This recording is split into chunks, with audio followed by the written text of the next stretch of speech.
کہو کیا ہم اللہ کے سوا ایسی چیز کو پکاریں جو نہ ہمارا بھلا کر سکے نہ برا؟ اور جب ہم کو اللہ نے سیدھا رستہ دکھا دیا تو کیا ہم الٹے پاؤں پھر جائیں؟ پھر تو ہماری ایسی مثال ہو جیسے کسی کو جنات نے جنگل میں بھلا دیا ہو اور وہ حیران ہو رہا ہو، اور اس کے کچھ رفیق ہوں جو اس کو رستے کی طرف بلائیں کہ ہمارے پاس چلا۔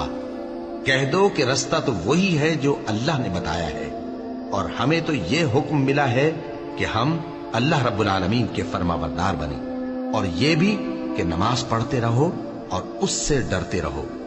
کہو کہ اگر تم جانتے ہو تو بتاؤ کہ زمین اور جو کچھ زمین میں ہے سب کس کا مال ہے؟ جھٹ بول اٹھیں گے کہ اللہ کا۔ کہو کہ پھر تم سوچتے کیوں نہیں؟ ان سے پوچھو کہ 7 آسمانوں کا کون مالک ہے اور عرش عظیم کا کون مالک ہے؟ بے ساختہ کہہ دیں گے کہ یہ چیزیں اللہ ہی کی ہیں۔ کہو کہ پھر تم ڈرتے کیوں نہیں؟ کہو کہ اگر تم جانتے ہو تو بتاؤ کہ وہ کون ہے جس کے ہاتھ میں ہر چیز کی بادشاہی ہے اور وہ پناہ دیتا ہے اور اس کے مقابل کوئی کسی کو پناہ نہیں دے سکتا؟ فوراً کہہ دیں گے کہ ایسی بادشاہی تو اللہ ہی کی ہے۔ کہو کہ پھر تم پر جادو کہاں سے پڑ جاتا ہے؟ بات یہ ہے کہ ہم نے ان کے پاس حق پہنچا دیا ہے، اور یہ جو بت پرستی کیے جاتے ہیں بے شک جھوٹے ہیں۔ اللہ نے نہ تو کسی کو اپنا بیٹا بنایا ہے اور نہ اس کے ساتھ کوئی اور معبود ہے۔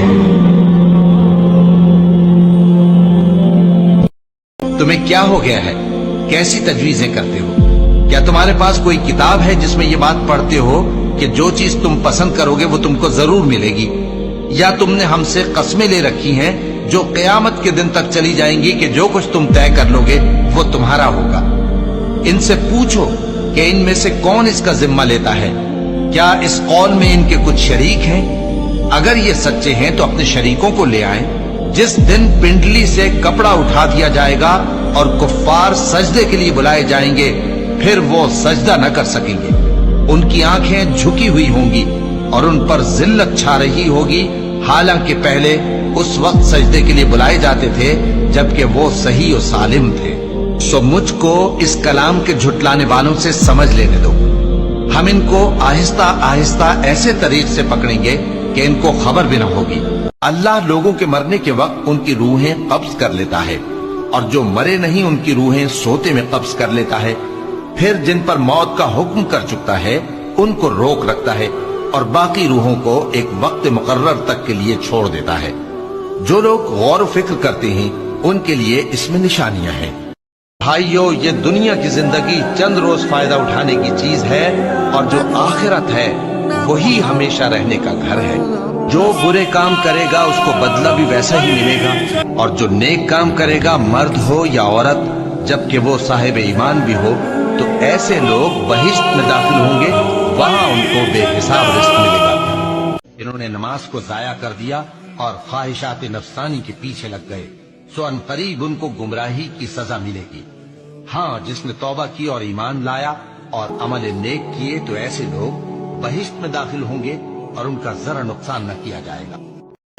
آفتاب کی روشنی کی قسم اور رات کی تاریکی کی قسم جب وہ چھا جائے، اے نبی صلی اللہ علیہ وآلہ وسلم، تمہارے پروردگار نے نہ تو تم کو چھوڑ دیا اور نہ تم سے ناراض ہی ہوا، اور آخرت تمہارے لیے دنیا سے کہیں بہتر ہے، اور تمہارا پروردگار تمہیں عنقریب اتنا کچھ عطا فرمائے گا کہ تم خوش ہو جاؤ گے۔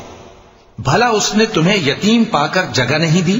بے شک دی، اور تمہیں رستے سے ناواقف دیکھا تو سیدھا رستہ دکھایا، اور اس نے تمہیں تنگ دست پایا تو غنی کر دیا۔ تو تم بھی یتیم پر ستم نہ کرنا اور مانگنے والے کو جھڑکی نہ دینا، اور اپنے پروردگار کی نعمت یعنی وحی کا بیان کرتے رہنا۔ کون ہے جو اللہ کو نیک نیتی سے قرض دے تو وہ اس کو کئی گنا ادا کرے گا، اور اس کے لیے عزت کا صلہ یعنی جنت ہے۔ جس دن تم مومن مردوں اور مومن عورتوں کو دیکھو گے کہ ان کے ایمان کا نور ان کے آگے آگے اور داہنی طرف چل رہا ہے، تو ان سے کہا جائے گا کہ تم کو بشارت ہو کہ آج تمہارے لیے باغ ہیں جن کے نیچے نہریں بہہ رہی ہیں، ان میں تم ہمیشہ رہو گے، یہی بڑی کامیابی ہے۔